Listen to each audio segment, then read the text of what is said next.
Greetings indie game fans, welcome back to I Dream of Indie. My name is Old Gamer Joe, here with another review for you today. If it's your first time at I Dream of Indie, do consider hitting that subscribe button below, along with the bell notification to keep up with all the latest indie game and AA niche title reviews and previews. Today we're taking a look at Mutropolis on the Steam PC platform. This point-and-click adventure was developed by Parita Studio and published by Application Systems Heidelberg. Here in North America, the game will be priced at $19.99, and it will be released as of February 18th of 2021. Mutropolis takes place in the year 5000 and tells the story of a young explorer named Henry Dijon and his group of archaeologists that help him along the way. Things are going well and good as the group heads to Earth to try to find treasures when suddenly Henry's professor is captured, and this sets off a bigger mystery, leading the group to try and discover the lost city of Mutropolis. This may be developer Parita Studio's first game, but in a lot of ways it doesn't feel like it. No, it's clear that they've studied this genre and they understand what gamers that are fans of it really are looking for,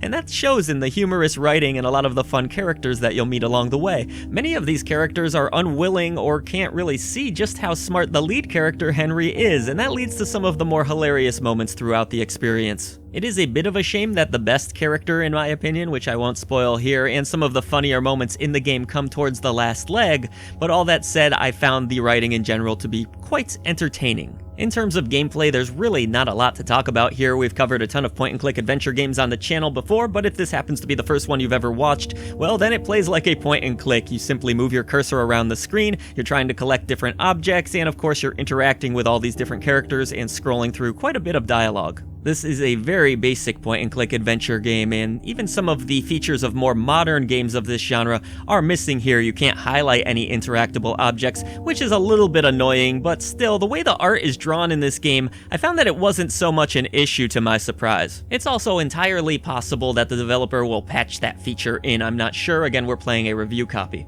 The solutions to most of the puzzles in Mutropolis are fairly challenging, I would say, in the same way they tend to be throughout point-and-click adventure games. Sometimes you'll be combining objects that you might not have expected to, so you'll have to play around quite a bit, or you might be seeking out a strategy guide before you know it. Still, in a lot of instances, I found that the characters were pretty good at giving you hints. You just really have to pay attention to the dialogue. Some of the puzzles, too, lean into the humor, and they're entertaining in that regard. For example, at one point I was trying to get a mummy to open its mouth. This is the kind of humor that is prevalent throughout Mutropolis, and I really enjoyed the gameplay overall, despite the fact that it is very safe. The inventory system is easily accessible with a scroll of the mouse wheel if you have one, and the rest is just pointing and clicking and figuring things out. Graphically, Mutropolis features over 50 hand-drawn scenes. It didn't really feel like that to me, just because you are in some of these areas for a long time. Each act more or less encompasses one certain area, but still, the hand-drawn art looks really great in the game. The animations are not bad either. It certainly has a distinct look that might not be for everyone.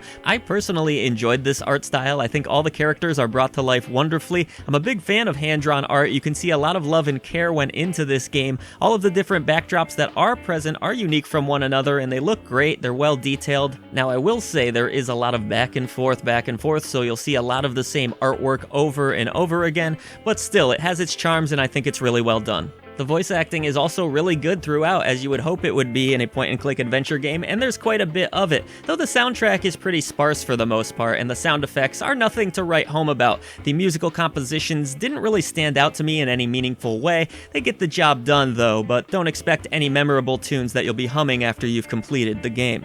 Overall, though, the game's visual presentation is really nice, and the voice acting does a great job of bringing these wonderful characters to life.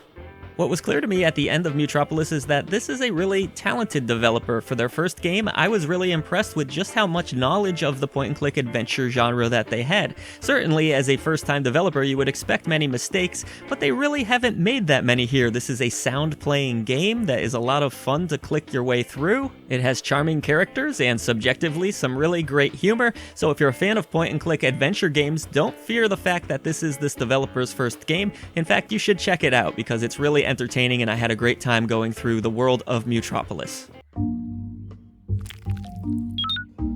Whoa, what are you doing, Henry? You're gonna make it all sticky. It's a battery.